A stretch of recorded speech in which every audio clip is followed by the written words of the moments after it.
یہ جو اسرائیل جو کچھ کر رہا ہے نا، اس کا اصل حل مجھے بھی پتا ہے مظاہروں میں نہیں ہے، اس کا اصل حل ہے جہاد. اس کا اصل حل کیا ہے؟ جہاد. تو پہلی جو ابھی تک تو ہم نے نا امیدی کی باتیں کی ہیں، مسلمان ممالک شکست کھا کے بیٹھ چکے ہیں، 3 بڑی جنگوں میں شکست ہو چکی ہے. اس کے بعد اب کسی مسلم کنٹری میں اسرائیل پر چڑھائی کی طاقت نہیں ہے. ان کو پتا ہے پیچھے امریکہ بیٹھا ہوا ہے. ہمیں قرآن و سنت اس بارے میں کیا ہدایات ملتی ہیں؟ اللہ کہتا ہے میں نے یہود پہ ذلت کو مسلط کر دیا ہے. اس آیت میں اور اس حدیث میں جو میں نے تقاتلون الیہود والی حدیث پڑھی، اس میں مسلمانوں کے لیے خوشخبری ہے کہ اللہ تعالیٰ نے جیسے بنی اسرائیل انتہائی کمزور تھے، فرعون کا ظلم اور بربریت کا شکار تھے، اللہ سورہ قصص میں کہتے ہیں وَنُرِيدُ أَن نَّمُنَّ عَلَى الَّذِينَ اسْتُضْعِفُوا فِي الْأَرْضِ، ہم نے ارادہ کیا کہ زمین میں کمزور ترین لوگوں کو اٹھا کے زمین کا امام بنا دیں گے، طاقتور پہ غالب کر دیں گے. بہت دفعہ ایسا ہوا ہے، کم من فئۃ قلیلۃ غلبت فئۃ کثیرۃ باذن اللہ. اللہ کہتے ہیں دنیا کے نقشوں میں جو غالب ہوتا ہے، جس کی فتح اسباب کی دنیا میں یقینی ہوتی ہے، میں بہت تھوڑی سی جماعت کو طاقتور بنا کے دنیا کا امام بنا دیتا ہوں. ہمیں اللہ کی رحمت سے اور قرآن اور حدیث کی جو بشارتیں مل رہی ہیں اس سے پوری پوری امید ہے انشاءاللہ یہ اسرائیل کی شکست پہ اور یہودیوں کی ہمیشہ کے لیے شکست پہ اس کا نتیجہ نکلے گا انشاءاللہ.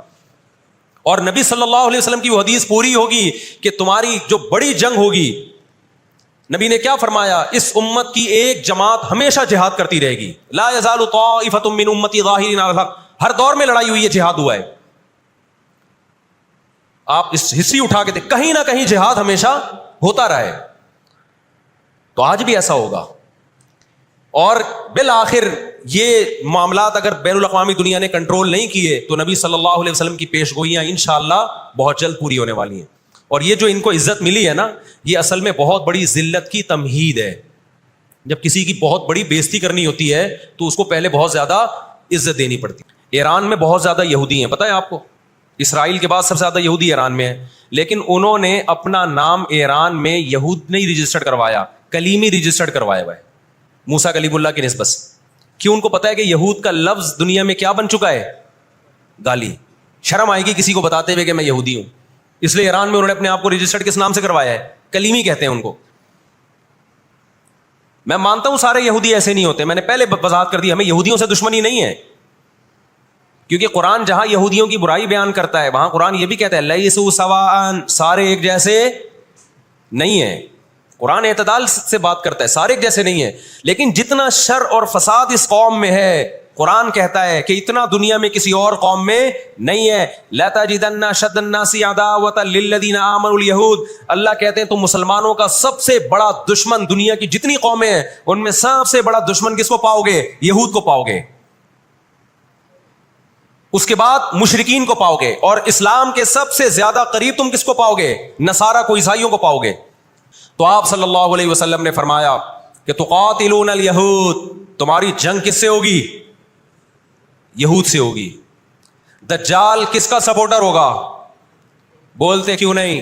ابھی تو دجال آیا نہیں ہے اور آپ نے بولنا چھوڑ دیا ہے. جب آئے گا تو پھر تو اچھوں کی بولتی بند ہو جائے گی. کس کا سپورٹر ہوگا وہ؟ ہاں میں عرض کر رہا تھا کہ ہم جب قرآن پڑھتے تھے ضربت علیہم الذلہ، قرآن کہتے ہیں ہم نے ذلت ان کے اوپر دے ماری ہے ان فسادوں کی وجہ سے جو یہ کرتے رہے ہیں دنیا میں، ان فسادات کی وجہ سے.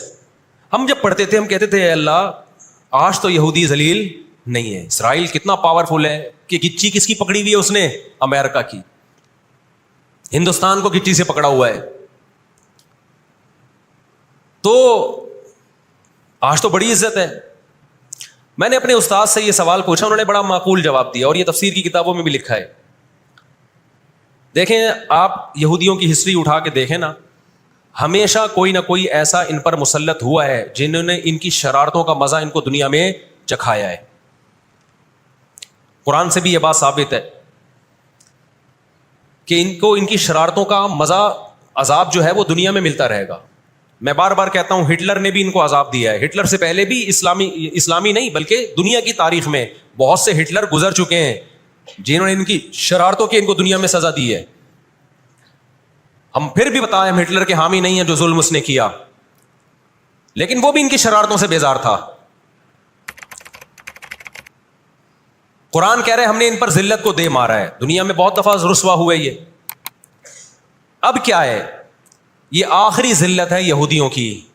آپ کو معلوم ہونا چاہیے جب دنیا میں کسی کو بہت زیادہ ذلیل کیا جاتا ہے نا تو پہلے اس کو عزت دی جاتی ہے.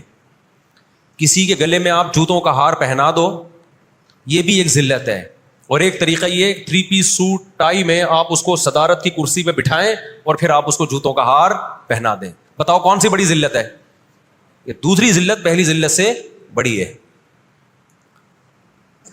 پوری دنیا میں مار کھانے کے بعد نا اپنی شرارتوں کی وجہ سے آج اللہ نے ان کو ایک تھوڑی سی حکومت دی ہے.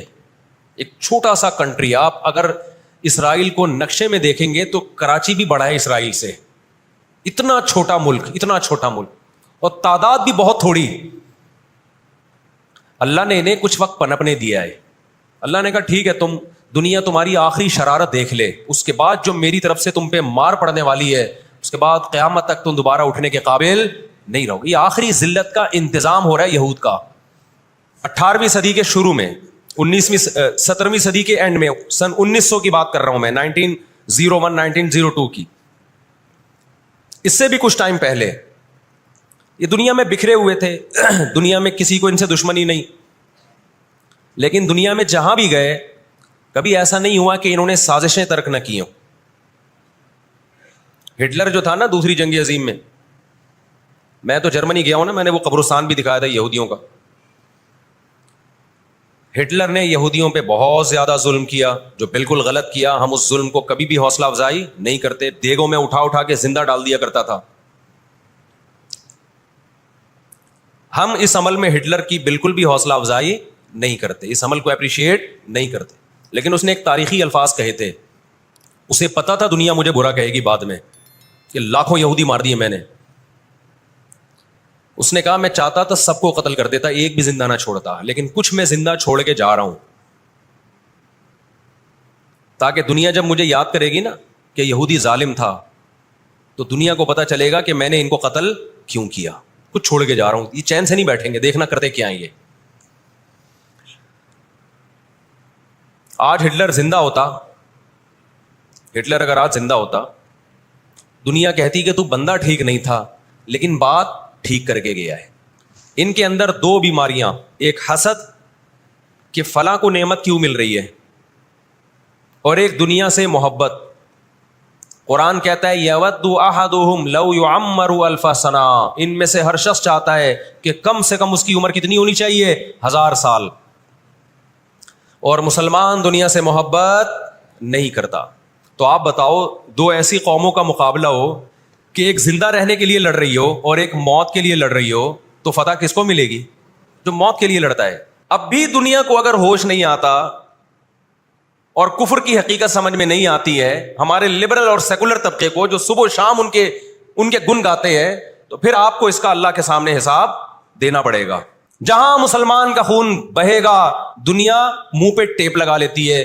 جہاں کوئی ایک غیر مسلم, ہماری نظر میں مسلمان کا خون بہے یا غیر مسلم کا, ہم فرق نہیں کرتے. کسی پہ بھی ظلم ہوگا ہم آواز اٹھائیں گے, لیکن دنیا یہ فرق کرتی ہے, لیبل یہ لگاتی ہے کہ انسانیت پہلے مذہب بعد میں. لیکن ان کا ایٹیٹیوڈ بتاتا ہے کہ ان کی نظر میں مذہب پہلے ہے, انسانیت بعد میں ہے. دنیا میں سب سے سستا خون مسلمان کا ہو گیا ہے. آج دنیا میں بہت سے لوگ کہتے ہیں یہ عرب کنٹریز کیوں نہیں کر رہے. بھائی عرب ممالک 3 بڑی جنگیں لڑ چکے ہیں.